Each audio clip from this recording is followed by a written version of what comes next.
Good morning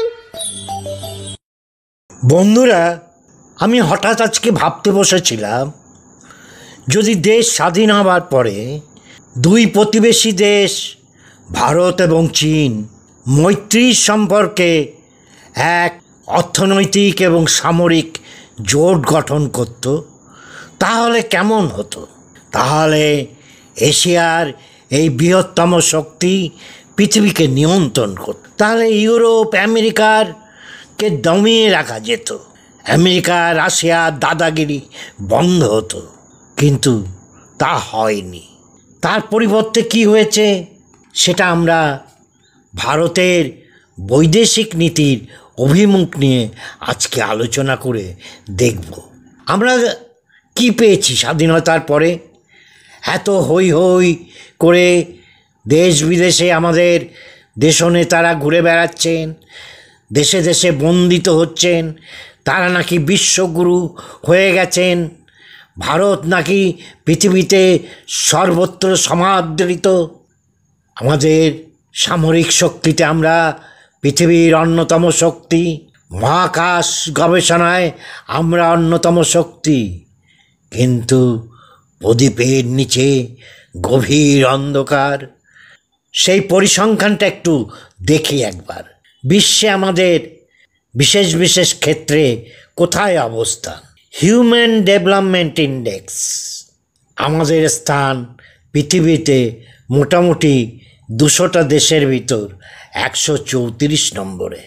gender inequality, ওই একই সংখ্যক দেশের ভিতর বিশ্বে আমাদের স্থান 108তম। হ্যাপিনেস ইন্ডেক্সে ভারতের স্থান 126তম। হাঙ্গার ইন্ডেক্সে আমাদের স্থান 111 এবং ক্ষুধা সূচকে আমাদের প্রতিবেশী দেশগুলির অবস্থান আমাদের উপরে। পিস ইন্ডেক্সে আমাদের অবস্থান 126তম। দুর্নীতি বা করাপশনের ইন্ডেক্সে আমাদের অবস্থান 93। ওয়ার্ল্ড প্রেস ফ্রিডমে আমাদের স্থান 150তম। ইকোনমিক ফ্রিডমে আমাদের স্থান 121তম। এইরকম একটা প্রেক্ষাপটে আমরা ফিরে দেখি ভারতের বৈদেশিক নীতি ও প্রতিবেশী দেশগুলি সম্পর্কে ভারতের কূটনৈতিক দৃষ্টিভঙ্গি।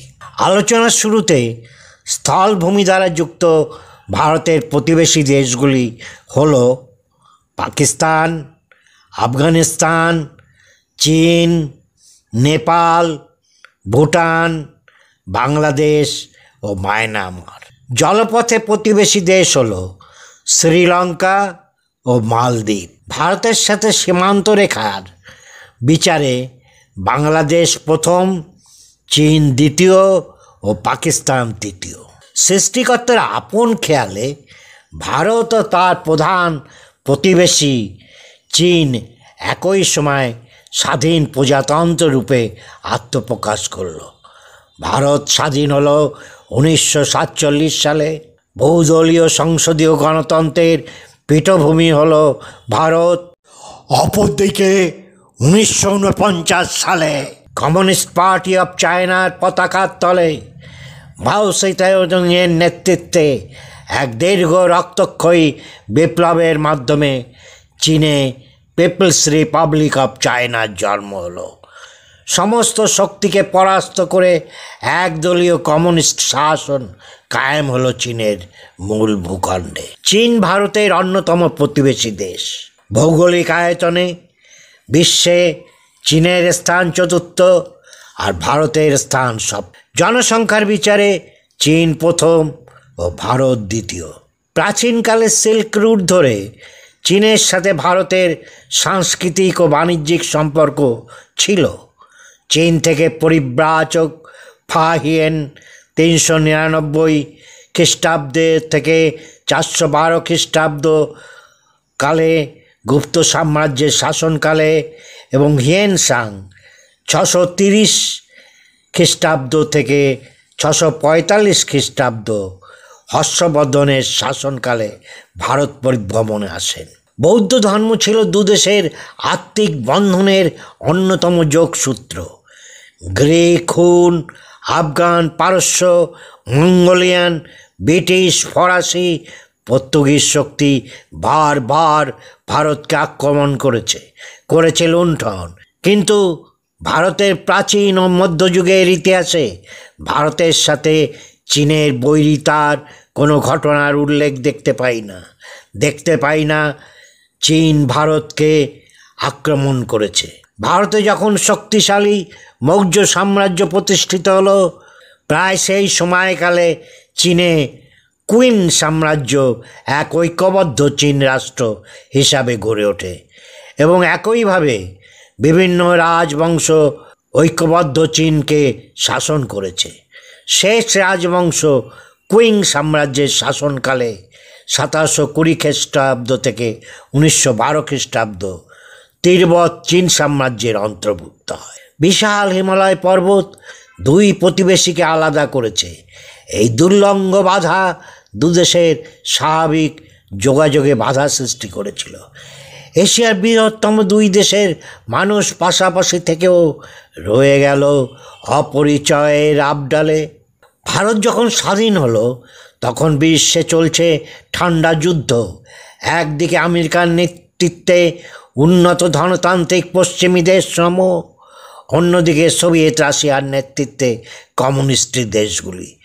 দুই শিবিরের হুঙ্কারে বাতাস ভারী। স্বাধীন ভারতের পররাষ্ট্রনীতির জনক ছিলেন পণ্ডিত নেহেরু। তিনি আমৃত্যু বিদেশ মন্ত্রকের দায়িত্ব নিজের হাতে রেখেছিলেন। বিদেশ নীতি রূপায়ণে নেহেরুকে সাহায্য করেছিলেন ভিকে কৃষ্ণ মেনন ও পশ্চিমী শিক্ষায় শিক্ষিত একঝাঁক উচ্চ মার্গের নেতা আমলা। মহাত্মা গান্ধী তখন গত হয়েছেন। নেহেরু যতটা ছিলেন ভারতীয়, তার থেকে বেশি ছিলেন আন্তর্জাতিক ব্যক্তিত্ব। তিনি যতটা বাস্তববাদী ছিলেন, তার থেকে বেশি ছিলেন স্বপ্নবিলাসী, ভাবপ্রবণ। প্রাচ্য জীবনযাত্রার পরিবর্তে পশ্চিমী সভ্যতা তাকে বেশি আকৃষ্ট করে। পশ্চিমী শিক্ষায় তিনি ছিলেন আলোকিত। নেহেরুর নিজস্ব এক ক্যারিসমা ছিল। তিনি আন্তর্জাতিক নেতা হতে চেয়েছিলেন। সেই জন্য তিনি আমেরিকা বা রাশিয়ার জোটে যোগ দিলেন না। তিনি জোট নিরপেক্ষ নীতির প্রবক্তা হলেন। তৃতীয় বিশ্ব মঞ্চ গড়ে তুললেন, যার নাম হলো জোট নিরপেক্ষ মঞ্চ। সঙ্গে পেলেন কয়েকজন রাষ্ট্রপ্রধানকে: মিশরের নাসের, ইন্দোনেশিয়ার সুকর্ণ, যুগোস্লাভিয়ার টিটো, ঘানার অ্যানারকুমা। জোট নিরপেক্ষ নীতি অনেকটা সোনার পাথর বাটির মতো। আসলে নেহেরুর দৃষ্টি ছিল পশ্চিম দিকে প্রসারিত। প্রতিবেশী দেশগুলির প্রতি ছিল এক প্রচ্ছন্ন উপেক্ষা, অবজ্ঞা আর দাদাগিরি। বিদেশ নীতির সেই ট্র্যাডিশন আজও আমরা বয়ে চলেছি। সদ্য স্বাধীনতা প্রাপ্ত ভারতে যখন আর্থসামাজিক উন্নয়নে ও প্রতিবেশী দেশগুলির সাথে মৈত্র দৃঢ় করার অধিক গুরুত্ব দেওয়ার দরকার ছিল, তখন নেহেরু নতুন আন্তর্জাতিক জোট গঠনের মনোনিবেশ করেন এবং কাশ্মীর সমস্যার সমাধানে সদার্থক ভূমিকা নিতে ব্যর্থ হন। নেহেরু 1947 সাল থেকে 1964 সালে মৃত্যু পর্যন্ত পৃথিবীর প্রায় সব দেশ ভ্রমণ করেছেন। প্রতি বছর কয়েকবার বিদেশ ভ্রমণ তিনি করতেন। অপরদিকে চীনের চেয়ারম্যান মাও সেতুং তার কর্মজীবনে মাত্র 2 বার রাশিয়া সফরে গিয়েছিলেন। ভারতের নেতারা প্রচারের আলোয় থাকতে ভালোবাসেন বক্তৃতা দিতে। দেশের জন্য প্রচার বিমুখ হয়ে কাজ করতে এরা ক্লান্ত বোধ করেন। সেই ট্র্যাডিশন আজও চলছে। যত ভালো নাটুকে পানা, তত হাততালি। চীন বিপ্লবের পরবর্তীকালে বিশ্ব দরবারে প্রচারের আলোয় যায়নি চীন। মায়ের নেতৃত্বে দেশের পুনর্গঠন, অর্থনৈতিকভাবে স্বাবলম্বী হবার মহাযজ্ঞে নিজেদের নিবেদিত করেছিল তারা। চীনের রাষ্ট্রপ্রধানরা সস্তা প্রচারের আলোয় আসেননি। ভৌগোলিক অবস্থানগতভাবে তিব্বতের সাথে চীনের মূল ভূখণ্ডের নৈকট্য রয়েছে। চীনের কুইং শাসনকালে 1720 থেকে 1912 তিব্বত চীনের অন্তর্গত ছিল। 1913 থেকে 1949 তিব্বত স্বাধীন ছিল। আবার চীন বিপ্লবের সময় তিব্বতকে চীনের অন্তর্ভুক্ত করা হয়। 1959 সালে তিব্বতে স্বাধীনতার আন্দোলন শুরু হয়। রেড আর্মি শক্ত হাতে বিদ্রোহ দমন করে। চতুর্দশ দালাই লামা সদল বলে 1959 সালে প্রজাতন্ত্র চীনের বিরোধিতা করে ভারতে আশ্রয় গ্রহণ করেন। হিমাচল প্রদেশের ধর্মশালাতে তিব্বতীরা বসতি স্থাপন করেন। 1960 সালে দালাই লামা ভারতের মাটিতে বসে স্বাধীন তিব্বতী সরকারের ঘোষণা করেন। হিমাচল প্রদেশের ধর্মশালা ধীরে ধীরে হয়ে উঠেছে একটা মিনি তিব্বত। এই সমস্ত ঘটনা ইন্দো-চীন সম্পর্কে কলুষিত করেছিল। সঙ্গে ছিল কিছু সীমানা বিরোধ।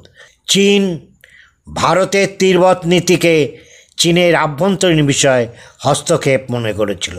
তারই পরিণতি ছিল 1962 সালে রেড আর্মির আকস্মিক ভারত আক্রমণ ও ভারতের শোচনীয় পরাজয়। মোদ্দা কথা, ভারতের ভ্রান্ত অবিবেচক বৈদেশিক নীতি চীনকে বাধ্য করেছিল ভারতকে একটু শিক্ষা দিতে। এদিকে চীনের সাথে পাকিস্তানের সম্পর্কের উত্তরোত্তর উন্নতি ঘটতে থাকল। 1963 সালে পাকিস্তান আলোচনার মাধ্যমে চীনের সাথে সীমান্ত বিরোধ মিটিয়ে নেয়। তারপর চীন পাকিস্তান সম্পর্ক এগিয়ে চলে। চীনের সাথে পাকিস্তানের সামরিক মৈত্রী চুক্তি হয়। অন্যদিকে আমেরিকার সাথে পাকিস্তানের সামরিক চুক্তি ভারতকে বাধ্য করল সোভিয়েত রাশিয়ার শরণাপন্ন হতে। ভারতের সেই সময়ের কমিউনিস্ট নেতাদের পছন্দ ছিল সোভিয়েত রাশিয়া। চীনের সাথে ভারতীয় কমিউনিস্টদের সম্পর্ক তখন ঘনিষ্ঠ ছিল না। রাশিয়ার সাথে ভারতের সংস্কৃতি শিক্ষার আদান প্রদান শুরু হলো। ভারতের বিদেশ নীতি হলো একমুখী রাশিয়া নির্ভর। ভারতের দুর্বল বিদেশ নীতির কারণে চীন ধীরে ধীরে আমাদের অন্য প্রতিবেশী দেশগুলিতে যেমন নেপাল, বাংলাদেশ, মায়ানমার, ভুটান, শ্রীলঙ্কা, অন্য এশীয় দেশগুলিতে তার প্রভাব বিস্তার করতে থাকল। অন্যদিকে পাকিস্তান অদ্ভুত দক্ষতায় আমেরিকা ও চীনের সাথে ভারসাম্যের খেলা চালিয়ে যাচ্ছে। পাকিস্তানের গদিতে নানা রাষ্ট্রনেতা এসেছেন, কিন্তু তাদের বিদেশ নীতি সর্বদা আমেরিকা ও চীনের মতো ভিন্ন রসায়নের দুই শক্তিকে তাদের মিত্র হিসাবে পেয়েছে। বিংশ শতাব্দীর 6-7 দশকে আমরা ব্যস্ত থাকলাম রাশিয়ার সাহায্যে সামরিক শক্তি বৃদ্ধি ঘটাতে।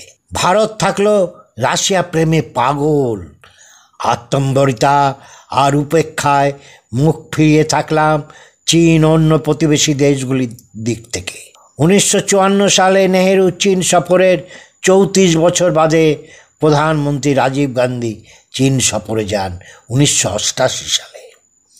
সেই অবসরে চীনের সাংস্কৃতিক বিপ্লবের পর শুরু হলো অর্থনৈতিক সংস্কার। চীনের দরজা খুলে গেল বিদেশি পুঁজির জন্য। চীনের কমিউনিস্ট সরকার পরিকাঠামো ক্ষেত্রে বিনিয়োগ বাড়াতে থাকলো। প্রশস্ত রাস্তা, ব্রিজ, ফ্লাইওভার, আধুনিক বিমানবন্দর, বিলাসবহুল হোটেল গড়ে উঠল চীনে। উচ্চশিক্ষা ও প্রযুক্তি শিক্ষায় লাগলো খোলা হাওয়া। চীন পৃথিবীর বিদেশি পুঁজির অন্যতম গন্তব্যস্থান হলো। চীনের প্রত্যন্ত গ্রামে গ্রামে গড়ে উঠল নানা বহুজাতিক সংস্থার বিশাল বিশাল কারখানা। উৎপাদন হতে থাকলো হরেক পণ্য, কর্মসংস্থান বাড়তে থাকলো।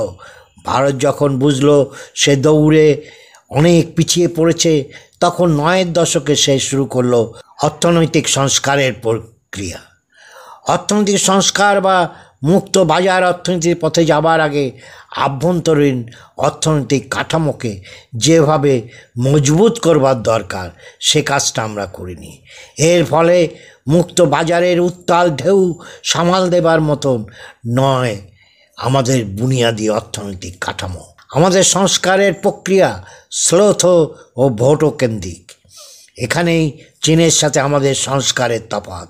7-এর দশকে চীন রাষ্ট্রপ্রধান দেং অর্থনৈতিক সংস্কারের যে কাজ শুরু করেছিলেন, এখন তাকে আরও পরিশীলিত করেছেন জিনপিং। প্রতিরক্ষা শিল্পে ও পার্টিতে অর্থনৈতিক দুর্নীতির বিরুদ্ধে সদার্থক ব্যবস্থা নিচ্ছেন। অর্থনৈতিক উন্নতির একটি পরোক্ষ সূচক হলো খেলাধুলোর আন্তর্জাতিক সাফল্য।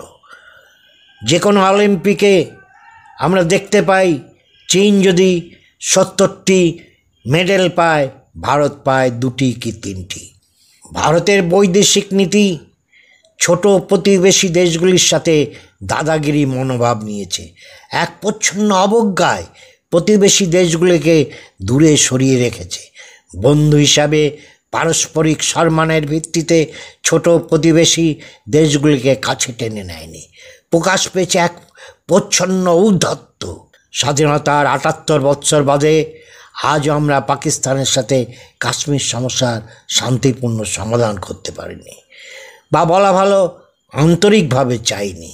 এই কথাই আমি প্রথম থেকে বলেছি যে স্বাধীনতার পরে পৃথিবীর অন্যতম জনবহুল দেশ চীন এবং দ্বিতীয় জনবহুল দেশ ভারত, এই এশিয়ার দুই জায়েন্ট যদি একসাথে অর্থনৈতিক এবং সামরিক জোট তৈরি করত, তাহলে আজকে এশিয়া পৃথিবীকে নিয়ন্ত্রণ করত।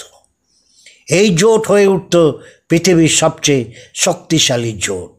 আর এই দুই বিশাল বাজারের মেলবন্ধনে এবং চীনে যেভাবে প্রতিটি ঘরে ঘরে কারখানা তৈরি হয়েছে ছোট ছোট, সেই মডেলে আমাদের দেশেও যদি প্রতিটা ঘরে ঘরে বহুজাতিক কোম্পানির চাহিদা মেটানোর জন্যে প্রতিটা বাড়িতে বাড়িতে কারখানা তৈরি হতো, তাহলে বেকারি অভাব আমাদের দূর হতো। তাহলে ওই বিভিন্ন সূচকের যে র্যাঙ্কিং বললাম সেটা হয়তো আমাদের থাকতো না, সেই র্যাঙ্কিং হয়তো অনেকটা ভালো হতো।